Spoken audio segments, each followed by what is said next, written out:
In section 6, we are solving for a given variable. We are trying to get a certain variable alone. And a lot of this we're going to be looking at order of operations, but in the reverse order that we're used to, because we want to undo everything that's been done in this equation. The instructions say solve each equation for the variable indicated. Solve means get that variable alone in this case. So we want to solve for the first problem here for the letter A. And that means that we're going to be solving for that specific variable. We don't care about the other variables. We need to keep them there. Everything else in that equation can't just be eliminated, but we don't want it to be on that same side.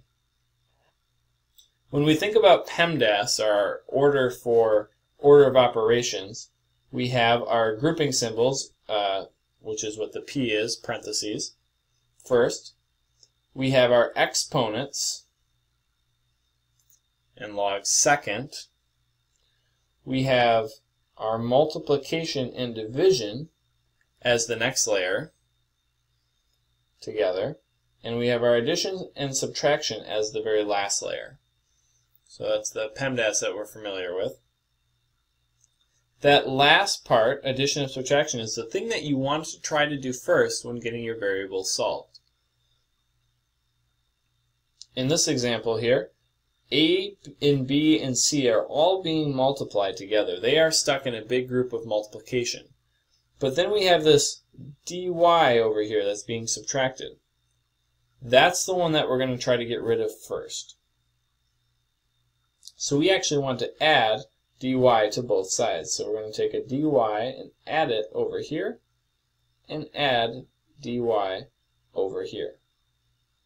And since we have a negative dy and a positive dy on the same side being added together, that will be eliminated. That will go away to 0. So we now have A, B, C equals C plus dy. So we kept exactly what we had, but that negative dy got added to the other side and then it went away from the left. So we went through our addition and subtraction, we did all that we could, and now we see that we're left with multiplication. ABC is A times B times C. We want to get A by itself. So to undo multiplication, we can use division. We can divide by everything else since they're all being multiplied together. We can multiply by the B times C. Whatever you do to one side, you must do the exact same thing to the other, to the entire other side, in fact. And so we are going to divide by B times C. When we divide like this, what happens is the B's reduce down to 1, and the C's reduce down to 1, leaving us with just A alone on this side, which is what we want. So we have solved the equation for A. If we were to rewrite this here, we would say A equals C plus dy over B times C, or just BC. And that is the final answer. It's a very dissatisfying kind of problem because you don't actually get any numbers out of it. You're not solving an answer, you're just rearranging the letters in a different form. In the next problem here, we want to get x alone. Usually when we see parentheses, our first gut instinct is, let's distribute something. Let's take that x and distribute it out. In this case, x is related to that whole group by multiplication, and we can use a one-step process to get x alone. Divide by whatever x is being multiplied by. There is no separate addition or subtraction going on.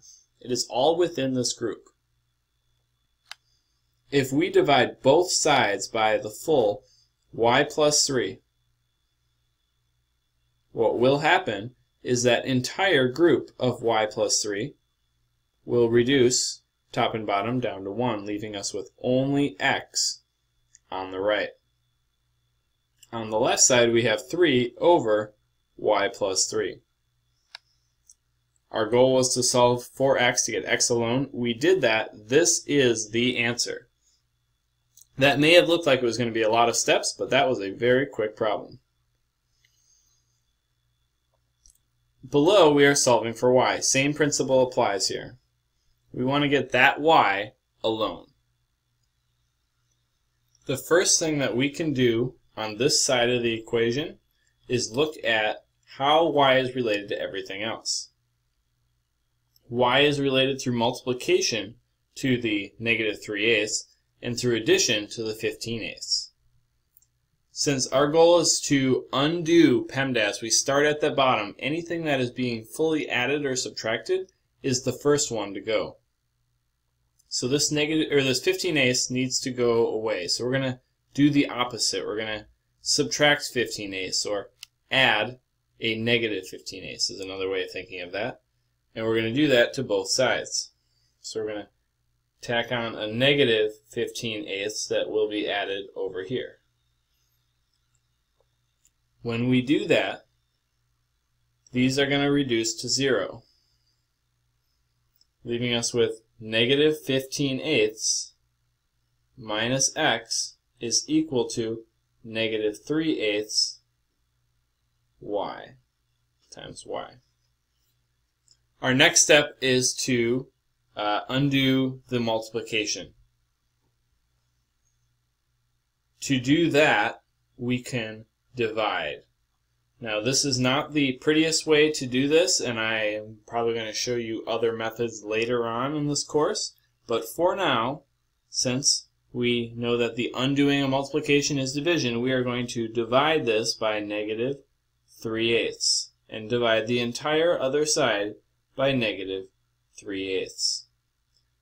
And when we do that, when we divide something by itself, it reduces to 1, leaving us with just y. So y is equal to this giant mess over here. Are there ways to clean up that fraction significantly so it looks much better? There are mathematical ways to do that. And if you know how to do that, feel free to do it. It involves multiplying by the inverse of the denominator. But for now, for our purposes, that we did get y alone. Slide over to the next problem here. And we want to this time solve for y again. Y is very nearly alone in this case. So we want to simply undo what is happening here. We have multiplication. We are going to undo that by dividing by 4. When we do that, we have to divide the other side by 4. Those will reduce to 1, and y is going to be equal to negative 3x plus 8 all over 4. Slide down to the last couple examples. We have 4x equals 9 plus 3y. Our goal is to get y alone. We see that we have addition going on, so we can undo that by adding a negative 9, or subtracting 9. So I'm going to add a negative 9 to this side as well. That's going to leave us with negative 9 plus 4x is equal to, and this negative 9 and positive 9 will reduce to 0, leaving us with just 3y. One thing you might notice that's a little different than the way you've been taught in the past is that I add the negative 9 alongside the problem, not underneath the problem. And the reason I do that is because when you're adding or subtracting, it's easy to accidentally take things away from the problem or to combine unlike terms when you write it below. So I find that it's safer to just write it on the side. Last step is to divide this because you want to undo the multiplication. So we want to undo that multiplication by dividing by 3. That means we have to divide the entire other side by 3. That reduces to 1.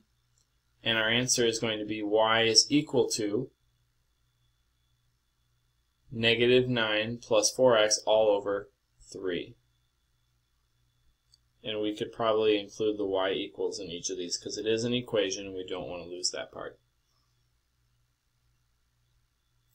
The last one, we have negative 11 minus 3y equals 5x. And so we want to get y alone again. We have the negative 11 needs to go first because that is related to the 3y to the y by subtraction or addition. Since it is a negative 11, we're going to want to add a positive 11 to both sides. And when we do that, the negative 11 and the positive 11 will reduce to 0, leaving us with negative 3y is equal to 5x plus 11. Last step again, we want to break apart the multiplication. We do that through division. Since it is multiplied by negative 3, we will divide by negative 3. That reduces to 1. And our final answer then is going to be, bring that up here, y is equal to 5x plus 11 all over negative 3. So those are literal equations. Those are solving for a single variable, getting it by itself by manipulating the algebra problem. This core skill is probably the single most useful thing that you will need in high school math, is being able to manipulate algebraic equations in different ways. So even though it is a very difficult one, it is one that is absolutely worth the practice and really mastering, because you will use this everywhere when you're doing math.